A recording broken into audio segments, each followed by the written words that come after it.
Welcome back to the Comeback Academy. CTET series के English pedagogy class आज हम start करते हैं। तो आज हम देखेंगे challenges of teaching in diverse classroom. तो सबसे पहले हम समझते हैं कि डाइवर्स क्लासरूम होता क्या है। डाइवर्स डाइवर्स हम कहते हैं ना, इंडिया जो हमारा कंट्री है विविधताओं से भरा देश है। तो डाइवर्स का मतलब है विविध। क्या है? विविध है। विविध हिंदी का एक शब्द है जिसका मतलब होता है कि बहुत सारे लोग वहाँ होते हैं। जैसे हमारे क्लास में अलग पृष्ठभूमि के बच्चे होते हैं, कोई गरीब होता है, कोई अमीर होता है, अलग संस्कृति के बच्चे होते हैं। तो संस्कृति में भिन्नता पाई जा सकती है, इन टर्म्स ऑफ मनी भिन्नता पाई जा सकती है, in terms of knowledge, in terms of memory retention, in terms of learning. तो उसको हम लोग डाइवर्स क्लासरूम कहते हैं। तो meaning of a diverse classroom is a learning environment where students differ from one another in many ways, such as language, culture, religion, socio-economic background, learning ability, gender, interest, intelligence level, and physical और emotional needs. ठीक है। तो हमने क्या देखा कि diverse classroom वो classroom है जहां पे हर बच्चा दूसरे बच्चे से लैंग्वेज, कल्चर, रिलीजन, है ना, socio economic background, learning ability, intelligence level, interest, gender, physical और इमोशनल नीड्स में एक दूसरे से डिफर कर सकता है। In Indian classroom diversity is very common because students come from different regions, speak different mother tongues and have varied home environments। ठीक है, हमारा मदर टंग भी डिफरेंट होता है और होम एनवायरनमेंट भी डिफरेंट होता है। Okay, types of diversity in the classroom. जो फर्स्ट टाइप है वो क्या है? Linguistic diversity. अब लिंग्विस्टिक डाइवर्सिटी मतलब स्टूडेंट्स अलग अलग लैंग्वेजेस यूज करते हैं अपने होम में। ठीक है, तो उनका जो नेटिव लैंग्वेज है वो डिफरेंट हो जाएगा। ठीक है, student may speak different home languages और dialect. Some student may not be fluent in the language of instructions. मतलब जिस लैंग्वेज में जैसे मैं अभी पढ़ा रहा हूँ, हो सकता है मेरे क्लासरूम में जो बच्चे हैं वो उस लैंग्वेज में कंफर्टेबल नहीं है या वो लैंग्वेज उनके लिए फ्लुएंट नहीं होगा, ना समझने के लिए ना बोलने के लिए। ठीक है, तो ये क्या करता है? डिफिकल्टी क्रिएट करता है हमारे इंस्ट्रक्शंस को, अंडरस्टैंडिंग द इंस्ट्रक्शन, खुद के आइडियाज को एक्सप्रेस करने में। ठीक है, बच्चा क्लासरूम में पार्टिसिपेट करने से पहले कॉन्फिडेंट नहीं रहेगा, उसको उसके अंदर एक हिचकिचाहट रहेगी। ठीक है, a child whose mother tongue is Santhali. ठीक है, ये झारखंड का एक लैंग्वेज है। ठीक है, studying in an English medium, है ना, EMRS school, Eklavya model residential school में पढ़ रहा है, तो उसके लिए ये दिक्कत होगा क्योंकि उसका मदर टंग क्या है? संथाली, और वो EMRS इंग्लिश मीडियम स्कूल में पढ़ रहा है। तो इंस्ट्रक्शन का मीडियम और उसका जो नेटिव मीडियम है वो अलग हो गया। Second, cultural diversity. क्या डाइवर्सिटी हो सकता है? कल्चरल। अब स्टूडेंट्स क्या कर रहे हैं? अलग अलग कल्चर से बिलोंग कर रहे हैं, अलग ट्रेडिशन है, कस्टम है, वैल्यू सिस्टम है। अब यहाँ पे क्या चैलेंजेस अराइज हो सकते हैं? जैसे मैंने कोई एग्जांपल्स दिया, ठीक है, मैंने एग्जांपल दिया, मैंने राम का दिया, श्याम का दिया, तो हो सकता है कि मेरा हिंदू रिलीजन की तरफ इंक्लिनेशन ज़्यादा हो। ठीक है, अब कोई जो मुस्लिम कम्युनिटी का बच्चा है या सिख कम्युनिटी का बच्चा है तो वो उस चीज़ को उतना इजीली रिलेट नहीं कर पाएगा जितना एक हिंदू रिलीजन का बच्चा उसको रिलेट कर पाएगा। तो कल्चरल डाइवर्सिटीज के कारण जो एग्जाम्पल्स हम देते हैं, ठीक है, तो हमारे एग्जाम्पल्स ऐसा होना चाहिए जो नोन होना चाहिए। जैसे सचिन तेंदुलकर, तो Sachin Tendulkar is the person who is known as the god of the cricket. ठीक है, तो उनको सभी जानते हैं। ठीक है, तो वहां पे कोई ऐसा कॉन्टेक्स्ट जो है वो कल्चरल डाइवर्सिटी से आपका लिंक्ड नहीं है। सम कल्चरल प्रैक्टिसेस आर मिसअंडरस्टूड। ठीक है, तो क्लासरूम का जो इंटरेक्शन स्टाइल्स है वो उसके कारण डिफर हो जाएगा। ओके, टीचर्स को सारे रिस्पेक्ट्स का कल्चर करना चाहिए और कोई भी एग्जाम्पल्स या कोई भी कल्चरल बायस नहीं रखना चाहिए। ठीक है, अब आता है socio economic diversity. Socio economic diversity से आप क्या समझते हैं कि सबका जो इकोनॉमिक बैकग्राउंड है वो सिमिलर नहीं होता। हम एक स्कूल्स में पढ़ने वाले सभी बच्चों के जो गार्जियन है उनका जो सैलरी स्ट्रक्चर है वो सेम नहीं होता। ठीक है, तो इकोनॉमिक बैकग्राउंड डिफरेंट होता है। तो इसमें क्या होता है कि किसी बच्चे के पास बुक्स इसलिए अवेलेबल नहीं होते हैं। ठीक है, कोई किसी से बोरो करता है सेकेंड हैंड, है ना, तो बुक की कंडीशन अच्छी नहीं होती है ना, बहुत कुछ लिखा उसमें होता है, तो वो भी उनको दिक्कत करता है। फिर उसके बाद कई लोगों के पास डिजिटल डिवाइसेस होते हैं, ठीक है, फ़ोन्स हैं, टैब्स हैं, उनके पास एडिशनल हेल्प है बुक्स के अलावा, ठीक है, स्टडी स्पेस है, ठीक है, जिनके इकोनॉमिक बैकग्राउंड अच्छे नहीं है, उनके पास रहने के लिए भी उत्तम व्यवस्था नहीं होती। जब रहने की उत्तम व्यवस्था नहीं है तो पढ़ने के लिए स्टडी टेबल का हो पाना भी संभव नहीं हो पाता, ठीक है।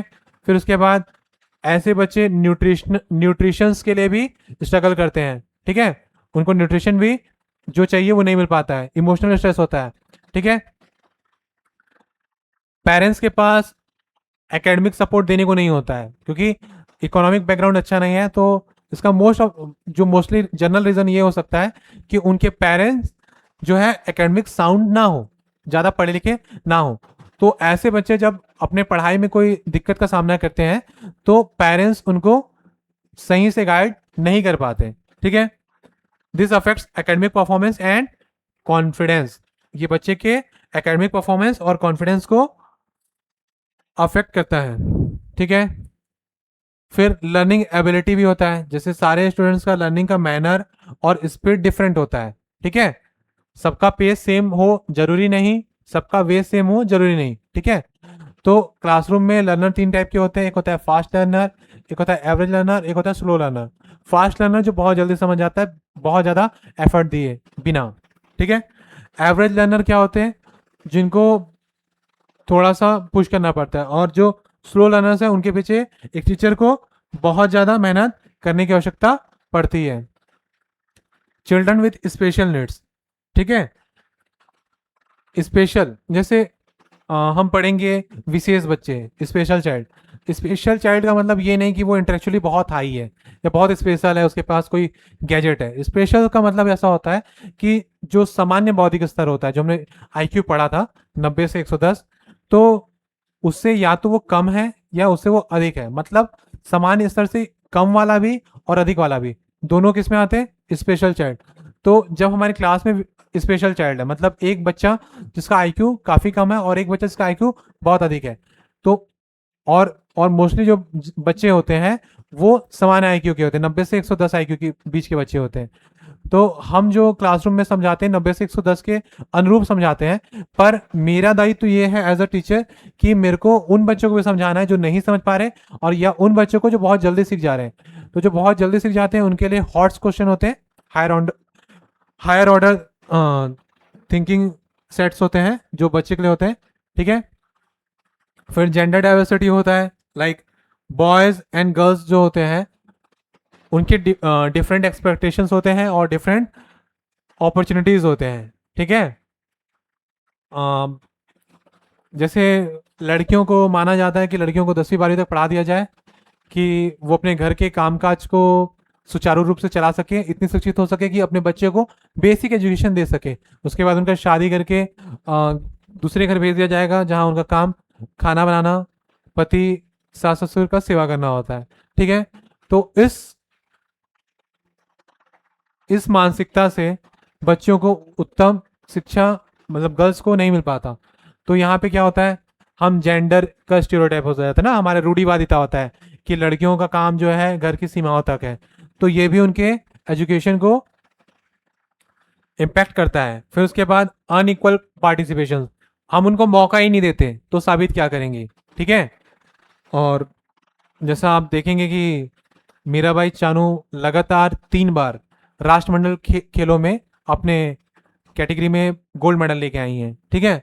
तो अपॉर्चुनिटीज हमको देना चाहिए, ठीक है। Bias in teacher expectations and inclusive classroom. Inclusive मतलब होता है समावेशी कक्षा। इंक्लूसिव क्लासरूम क्लासरूम क्या होता है, समावेशी कक्षा, ठीक है।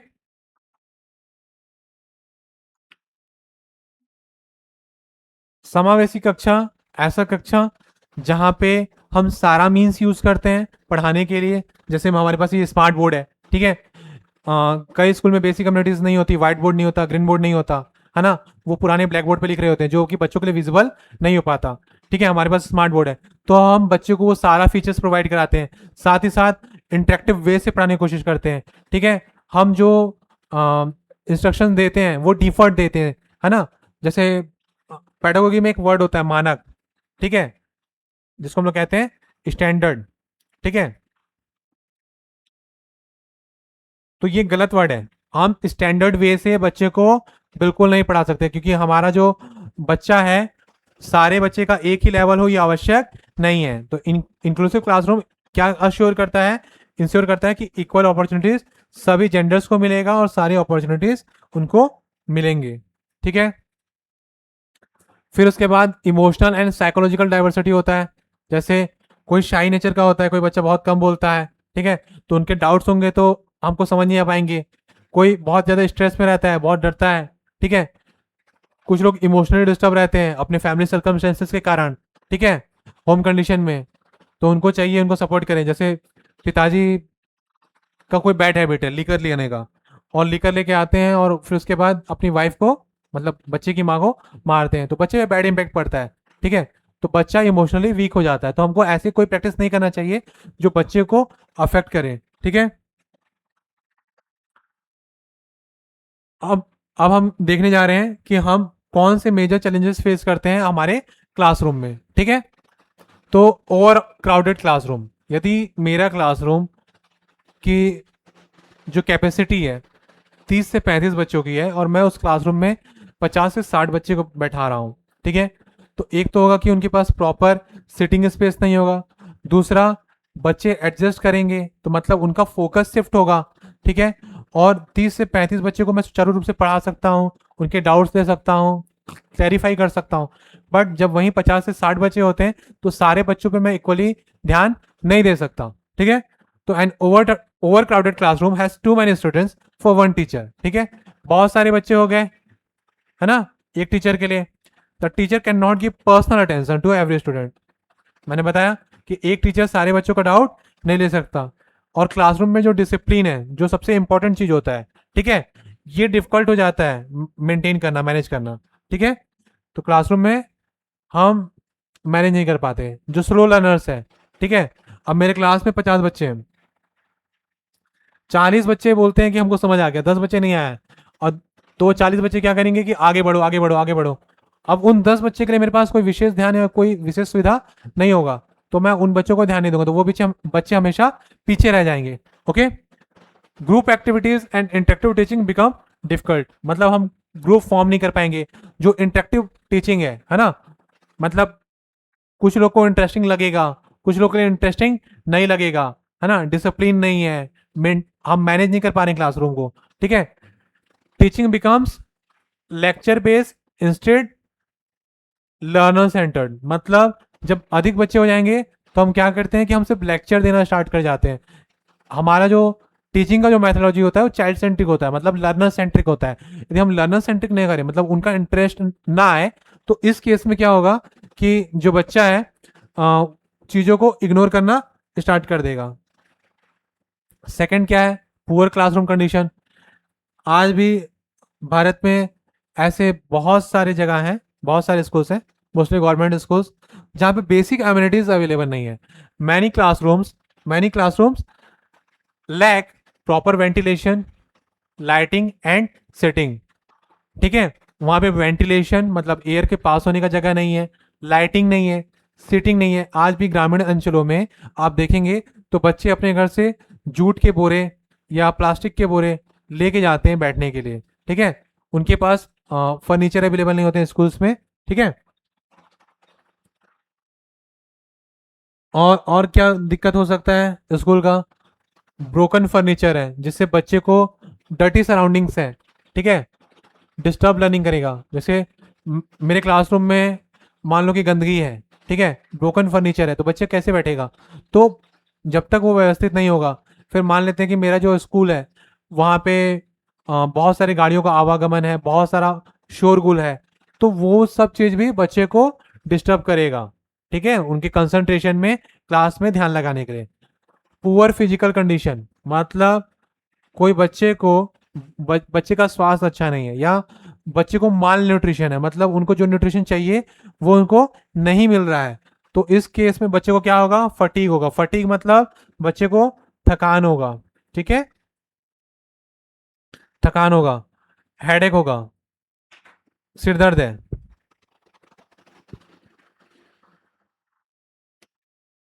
ठीक है। तो जब मैं बीमार अवस्था में हूँ, है ना, तो हम लोग स्कूल जाते हैं क्या, नहीं जाते हैं, ठीक है। यदि ऐसी ही कंडीशन मेरे को स्कूल से ही मिल रही है तो बच्चा कुछ सीख पाएगा नहीं, ठीक है। फिर उसके बाद जो टीचिंग के मेथड्स है, आउटडेटेड मेथड, जैसे लेक्चर मेथड, जैसे अभी मेरा फिलहाल लेक्चर मेथड है, मुझे को आपको समझाना पड़ रहा है, ठीक है, मैं वो सब चीज नहीं दिखा सकता जो यहाँ पे है। तो जैसे ट्रेडिशनल मेथड है ना, जो कि लेक्चर मेथड है, तो ये किस पे डिपेंड करता है, ये टीचर सेंट्रिक होता है, जैसे मैं बता रहा हूँ मेरे पे सेंट्रिक कर रहा है, ठीक है। यहाँ पे आपको मेमोराइज करना है, ठीक है। तो ये चैलेंजेस है, ठीक है। Students remain passive listeners, there is a little scope for creativity and critical thinking, ठीक है। जब एक लेक्चर मेथड होता है तो बच्चे की जो क्रिएटिविटी है, मतलब रूम ऑफ जो इंडिपेंडेंस होता है, जो सोचने का, वो खत्म हो जाता है, ठीक है। तो ना क्रिएटिविटी होती है, ना कोई क्रिटिकल थिंकिंग हो पाती है। Learning becomes boring and monotonous. Monotonous मतलब, देखिए ये वर्ड है, आपके वोकैब्स में काम आएगा। इसके लिए एक वर्ड होता है उबाऊ, ठीक है, उबाऊ, ऑर्डिनरी, ठीक है, boring and monotonous. This method do not suit today's our diverse learners, ठीक है। आज के जो लर्नर्स हैं उनके लिए ये उपयोगी नहीं है। लैक ऑफ फैसिलिटीज, बहुत सारे स्कूल्स में लाइब्रेरीज नहीं है, जहाँ लाइब्रेरीज है वहाँ पे बुक्स अवेलेबल नहीं है, ठीक है। बुक्स का सप्लाई टाइमली बाहर हो जाता है, ठीक है। लेबोरेटरीज नहीं है, लेबोरेटरीज है तो वहाँ पे एपरेटस नहीं है, डिजिटल टूल्स नहीं है, ठीक है, टीचिंग एड्स नहीं है, चार्ट्स, मॉडल्स, प्रोजेक्टर्स सब मिसिंग है, ठीक है। यहाँ पे हम इंटरेक्टिव वे में पढ़ सकते हैं, हमारे पास ऐसे टूल्स हैं, बट बहुत सारे स्कूल्स में ना चार्ट है ना प्रोजेक्टर है। ट्रांसपेरेंसी हम यूज़ करते हैं, टीएलएम में पढ़ेंगे, ठीक है। तो ये सब क्या होता है कि टीचिंग को इफेक्टिव बनाता है, बच्चे को चीज़ों को आसान तरीके से और उनके ज्ञान को स्थायी करता है, ये जो टीएलएम के अंदर आता है। तो जब ये सब चीज़ नहीं होगा, ठीक है, जब मुझे कोई चीज़ प्रैक्टिकली करना है और मेरे पास एपरेटस नहीं है तो मैं कैसे सीखूंगा, ठीक है। Lack of facilities limit practical and experimental learning, तो इससे बच्चे जो है सिर्फ थ्योरी से ही कनेक्ट होते हैं और रियल लाइफ जो प्रॉब्लम्स हैं उससे वो नहीं हो पाते हैं, ठीक है। थ्योरीज को रियल लाइफ से कनेक्ट नहीं कर पा रहे हैं और टीचर्स जो है कि टोटली वो बुक पे डिपेंडेंट हो जाते हैं, ठीक है। Lack of clear cut vision, school sometimes do not have clear education goals, ठीक है। आज के आज के समय में बहुत सारे स्कूल्स हैं, पर हर स्कूल्स का कोई विजन, कुछ गोल होता है, ठीक है। यदि मेरे को मेरा विजन और गोल नहीं मालूम है तो मेरे जो एफर्ट्स हैं वो इधर उधर जाएंगे, मतलब मुझे तीर साधना आता है पर लक्ष्य कहाँ है ये साधना नहीं आएगा तो मेरे जितने प्रयास हैं सब निरर्थक जाएंगे, ठीक है। तो वैसे ही lack of clear cut vision है। टीचर क्यों टीच कर रहे हैं, क्योंकि सिलेबस कंप्लीट हो जाए, बल्कि टीचर्स का काम क्या है, खाली सिलेबस कंप्लीट नहीं करना, बच्चों का संपूर्ण विकास करना है, ठीक है। बच्चों को इन्वॉल्व कराना है, बच्चों को खुद सीखने के लिए प्रेरित करना है, ठीक है। बट जब मैं पूरा बुक पे डिपेंडेंट हो जाऊंगा, जब मेरी खुद की विजन क्लियर नहीं है ना, और मैं सिर्फ सिलेबस करने के उद्देश्य से जाऊंगा, तो हो सकता है कि मेरे क्लासरूम में बच्चे हल्ला कर रहे हो और मैं चुपचाप नोट्स लिखा रहा हूँ, लिखाया, खत्म हुआ, बेल बजी और मैं निकल गया, ठीक है। इंटरेक्शन नहीं हो रहा है, कम्युनिकेशन नहीं हो रहा है, ट्रस्ट और बिलीफ नहीं स्टेब्लिश हो पाता है बच्चे और स्टूडेंट, टीचर और स्टूडेंट में, तो वो चीज़ एक प्रॉब्लम क्रिएट करता है, ठीक है। तो स्टूडेंट अंडरस्टैंड नहीं करते कि हम पढ़ ही क्यों रहे हैं, ठीक है। जब ऐसा ही तो हमको दिखा दो, हमको पीडीएफ पीपीटी प्रिंट आउट दे दो, हम पढ़ लेंगे, टीचर्स का क्या नीड है, ठीक है। तो हमको लॉन्ग टर्म प्लानिंग करना चाहिए, लॉन्ग टर्म प्लानिंग नहीं होगा तो डेवलपमेंट भी नहीं हो पाएगा, ओके। एजुकेशन बन जाता है डायरेक्शन लेस ऐसे केसेस में। अब डिफेक्टिव लर्निंग सिस्टम, ठीक है। हमारा जो लर्निंग सिस्टम है जो बेसिकली डिपेंड है किस पे है, मेमोराइजेशन पे, ठीक है। जैसे हम कहते हैं ना कि जो हम बात करते हैं तो हमारा बेस क्या होना चाहिए, कम्युनिकेशन होना चाहिए, ना कि मेमोराइजेशन, ठीक है। जब जब हम लोग लैंग्वेज सीख रहे थे तो यहाँ पे भी जो हमारा एजुकेशन सिस्टम है किस पे डिपेंड कर रहा है, मेमोराइजेशन पे, इंस्टेड ऑफ अंडरस्टैंडिंग। हमको कॉन्सेप्ट समझ आना चाहिए, हमको कॉन्सेप्ट स्वयं से बनाना आना चाहिए, ठीक है। हम नए नए कॉन्सेप्ट को ला सकें, उसको सॉल्व कर सकें, बट हम किस पे डिपेंड कर रहे हैं, चीजों को याद करने पे। रोड मेमोराइजेशन मतलब चीजों को याद करना, ठीक है, इसका अर्थ है, ठीक है। Students study only for exams, ठीक है। आप में से बहुत सारे लोग होंगे जो ये क्लास देख रहे हैं, ठीक है, सिर्फ एग्जाम पर्पज से कि हमारा एग्जाम निकल जाए, हमारे सीटेट में 90+ नंबर कैसे भी आ जाए, ठीक है। नॉलेज से उनको कोई लेना देना नहीं है, ठीक है। बट यदि आप स्थायी रूप से सीखें तो आपको रियल लाइफ में काम आता है। Real life application of concept is ignored, ठीक है। हमारा डिफेक्टिव लर्निंग सिस्टम हो गया, लर्नर्स फॉरगेट कर गए। अब 9th का तो पढ़ लिए, भूल जाते हैं। अब 10th में हम आ गए, 9th का क्या ही लेना देना, ठीक है। तो इससे क्या होता है कि जो लर्निंग आउटकम्स होते हैं वो रिमेन पुअर होते हैं, है ना। जैसे जो आपका 9th का 50% आया था तो 10th में आपका 50% प्लस तो आ नहीं सकता, कि 9th में तो आप 50% लाए और 9th की चीज आपको जो 10th में कैरी फॉरवर्ड करना था, अंडरस्टैंड करना था, आपने रूट मेमोराइजेशन किया तो आप भूल गए। आप भूल गए, अब 10th में आपको दोबारा मेहनत करना पड़ेगा और भी फिर आप याद ही कर पाएंगे, ठीक है, चीजों को समझ नहीं पाएंगे। डिफेक्टिव इवेल्युएशन सिस्टम, ठीक है। डिफेक्टिव इवेल्युएशन सिस्टम, जैसे हम कैसे इवेल्युएशन करते हैं, हम कैसे मार्किंग करते हैं। रिटर्न एग्जाम हुआ, हम मार्क्स दिए, बच्चा पास हुआ या फेल हुआ, क्या ऐसे ही इवेल्युएशन करना चाहिए? बिल्कुल नहीं। क्रिएटिविटी, स्पीकिंग, प्रैक्टिकल स्किल्स, इसको हम लोग इवेल्युएट नहीं कर रहे हैं। क्योंकि एक बच्चा का हम जब कहते हैं कि संपूर्ण विकास होना चाहिए, तो हम तो वो चीज़ देख रहे हैं जो बच्चे की स्मृति में है, ठीक है। तो हम ये कहते हैं कि जो बच्चे की स्मृति में है तो वो उसका कॉन्सेप्ट हो गया, वो उसी चीज़ को लिख रहा है, तो अब हम उसको इवेल्युएट कर रहे हैं। बट बच्चा खाली प्रैक्टिकल स्किल्स भी तो है उसके पास स्पीकिंग भी है, क्रिएटिविटी भी है, ठीक है। तो ये सब चीज़ को यदि हम लोग इग्नोर करेंगे और खाली मार्क्स पे ही हम लोग ज़्यादा इंपॉर्टेंस देंगे तो बच्चे का जो लर्निंग है वो वीक हो जाएगा, बच्चे का लर्निंग इफेक्टिव नहीं होगा। हम इवेल्युएशन कर रहे हैं तो कोई कितना मार्क्स ला रहा है, हम कहते हैं कि 98% मार्क्स ला रहा है, बट उसको रियल लाइफ के एग्जाम्पल्स पूछ दो तो उसको कुछ नहीं आता, ठीक है। यदि हम बोल दें कि एक बल्ब चेंज करने, तो होल्डर क्या है, बल्ब क्या है, बल्ब कैसे लगता है, उनको नॉलेज नहीं है, ठीक है।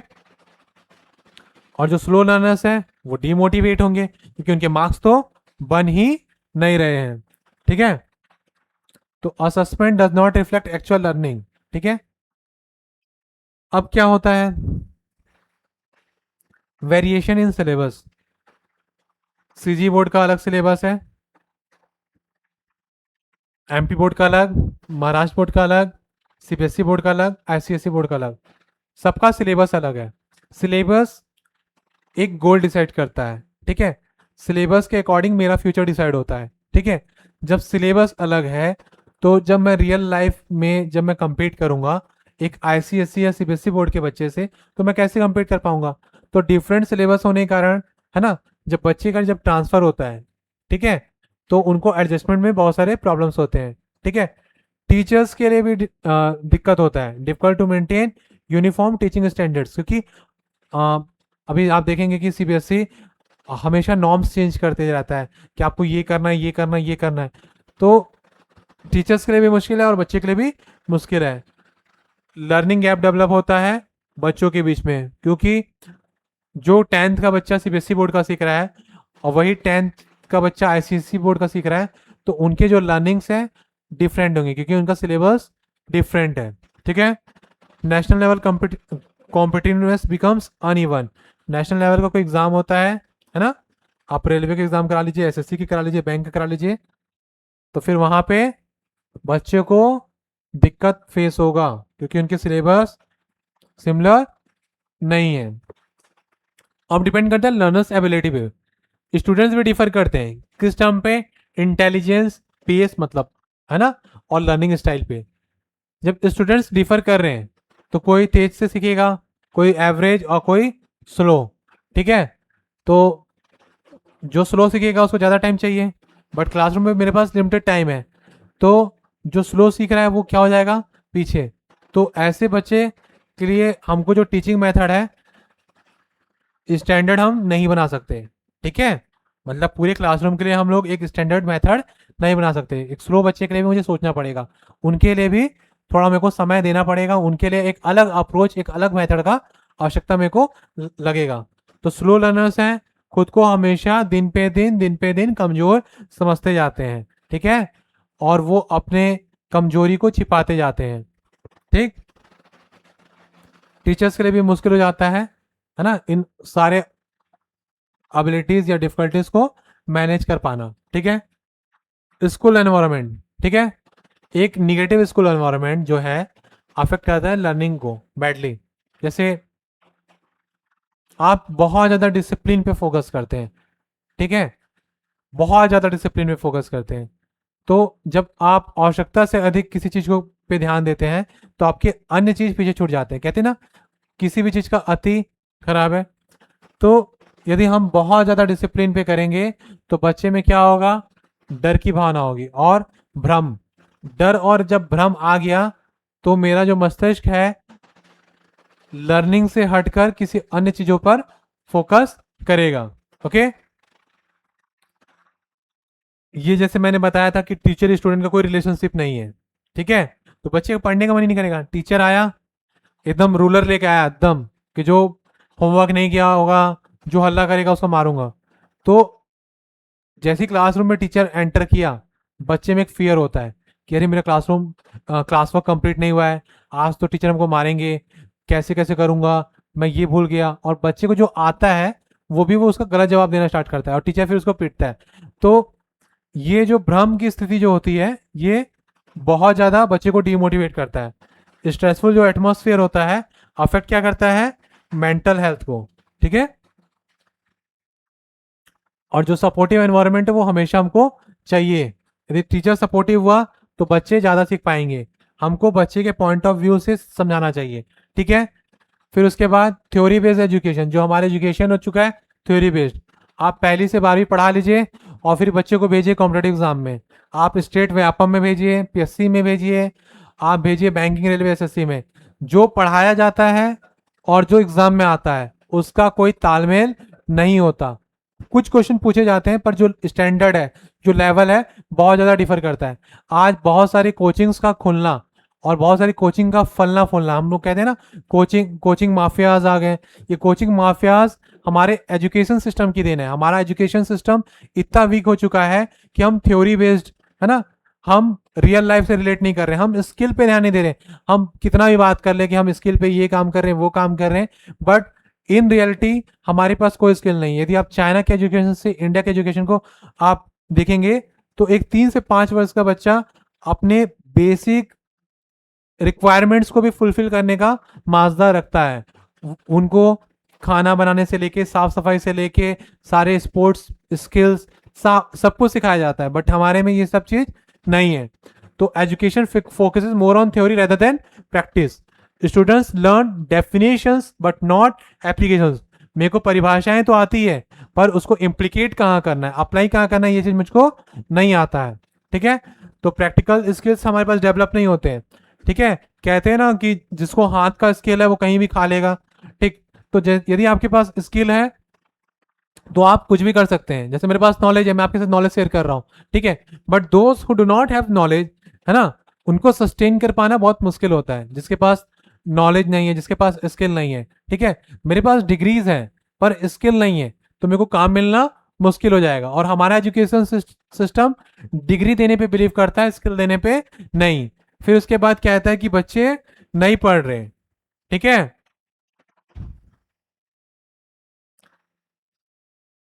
तो स्टूडेंट्स स्विच ऑन करने से लाइट तो जलता है पर लाइट यदि ना जल पाए तो उसको रिपेयर करना नहीं सीख पा रहा है। ये फॉल्टी सिस्टम है। फिर आते हैं faulty reading habits. Faulty reading habits, students क्यों पढ़ाई कर रहे हैं, एग्जाम पास करने के लिए। क्यों, एग्जाम पास हो जाए, हमारा कुछ हो जाए। ठीक है, वो मीनिंग को या कॉन्टेक्स्ट को समझना नहीं चाहते। ठीक है, तो उनके पास पुअर रीडिंग हैबिट्स होती है। जब आपके पास रीडिंग हैबिट्स नहीं होगी तो कॉम्प्रिहेंशन स्किल भी आपका डेवलप नहीं करेगा। ओके, वोकेबलरी इंप्रूव नहीं होगा, लैंग्वेज स्किल नहीं होगा, कम्युनिकेशन नहीं होगा, कॉन्फिडेंस नहीं होगा, सोशल इंटरेक्शन नहीं होगा, तो आप चारों तरफ से घिर गए। ठीक है, सारी खामियां सरकार में नहीं होती, कुछ खामियां स्टूडेंट्स में भी होती है, कुछ सिलेबस में, कुछ टीचर्स में। तो हमको इन सारे खामियों को दूर करना होगा। लैक ऑफ प्रैक्टिस, स्टूडेंट्स जैसे हमने पढ़ा था, है ना, रिनफोर्समेंट, है ना, इमिटेशन एंड प्रैक्टिस।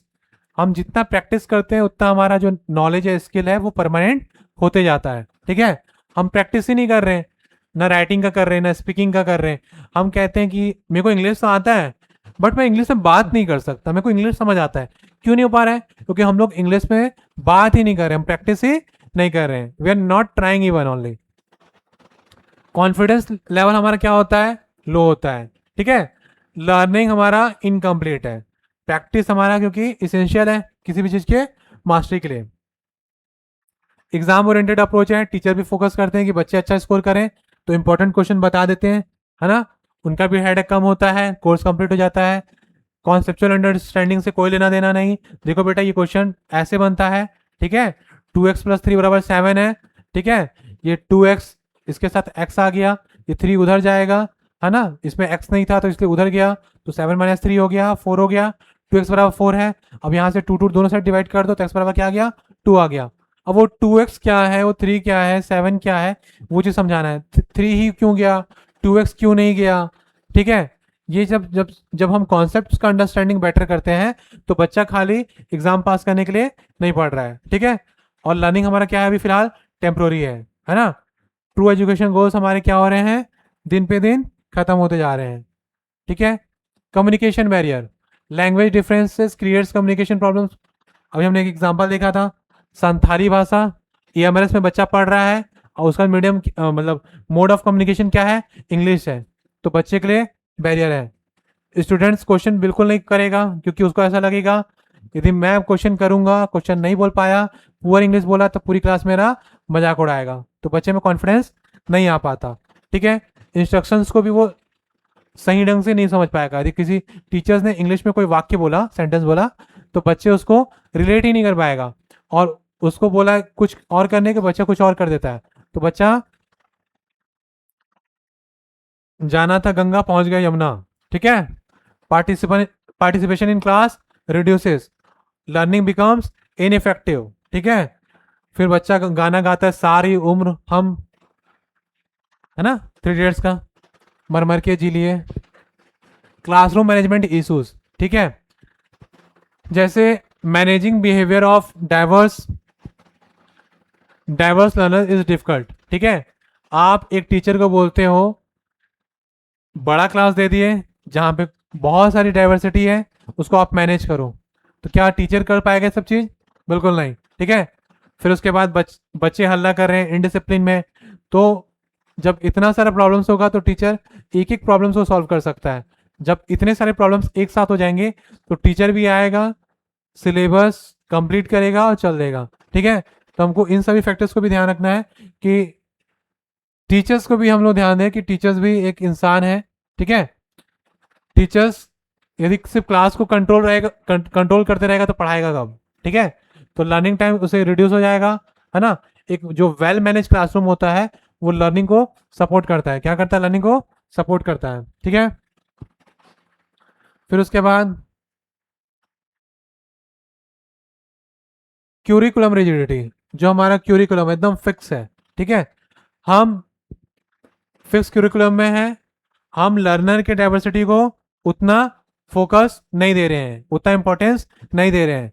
ठीक है, ना मेरे मेथड में कोई फ्लेक्सिबिलिटी है, मैं एकदम रिजिड हूं, मैं ऐसा ही पढ़ाऊंगा, तुमको आता है तो पढ़ो, नहीं आता है तो मत पढ़ो। ठीक है, यदि मेरा अप्रोच ये हो जाएगा तो हो सकता है मेरे स्टूडेंट से मेरा रिलेशन खराब हो जाए। ठीक है, मेरा स्टूडेंट मेरा बात ना माने, उनका लर्निंग इनइफेक्टिव होगा। ठीक है, तो जो क्यूरिकुलम है वो थोड़ा फ्लेक्सिबल होना चाहिए।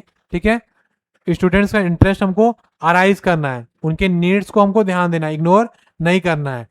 ठीक है, लर्निंग होता है बिकम मैकेनिकल, है ना, मशीन है, इनपुट डालो आउटपुट आएगा, इनपुट डालो आउटपुट डाल आएगा। ठीक, इनोवेशन खत्म। ठीक है, टीचर्स का भी बायस भी होता है, अच्छे बच्चे हैं फेवर करेंगे, है ना, गुड बुक्स में कुछ होते हैं ना बच्चे, टीचर्स को कुछ काम कर दिए, कुछ फेवर कर दिए, तो ऐसा टीचर्स को नहीं करना चाहिए। टीचर्स यदि ऐसा करता है तो बच्चे पे एडवर्स इफेक्ट पड़ता है, जिससे जो बच्चे फ्लुएंट हैं, इंटेलिजेंट है, उनका नाम जाना जाता है ना, वो हर जगह होता है, हमारे साथ भी हुआ था। ठीक है, पर टीचर्स को ऐसा नहीं करना चाहिए, टीचर्स को हमेशा ध्यान देना चाहिए, उनको स्लो और साइलेंस को नेग्लेक्ट नहीं करना चाहिए, ठीक है। उनको कंसिडर करना चाहिए कि आप भी हमारी क्लास का हिस्सा हैं, ठीक है। जो बायस है ना, बायस अप्रोच को डिनाई करना चाहिए, नहीं करना चाहिए, फेयर और इंक्लूसिव एटीट्यूड रखना चाहिए, ठीक है। तो कल हम पढ़ेंगे strategies to overcome challenges in teaching, ठीक है। तो आज की क्लास को हम यहीं खत्म करेंगे, तब तक के लिए धन्यवाद, थैंक यू।